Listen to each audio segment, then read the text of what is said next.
تصريح حصري لقناة ميدي ان تيفي صرح الفرنسي أرسين فينغر المدير التطوير الرياضي في الاتحاد الدولي لكرة القدم الفيفا أن المنتخب المغربي قادر على خلق المتاعب لكل المنتخبات التي سيواجهها في مونديال قطر. Écoutez, le Maroc est une équipe très difficile à jouer et je pense qu'ils ont beaucoup de talent.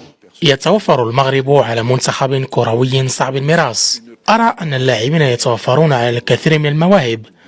صحيح أن هذا المنتخب لا ينتمي إلى المنتخبات المرشحة للفوز بكأس العالم، لكن هذه المجموعة يمكن أن تسبب الكثير من المشاكل للفرق الأخرى. Tu te dis en même temps, cette équipe elle peut faire mal à tout le monde. أعتقد أن حظوظ المغرب ستكون أكثر اتساقا في الأداء، وأنا مقتنع أنني لو كنت مدربا لمنتخب ما وواجهت المغرب فإنني سأخوض فعلا مباراة صعبة.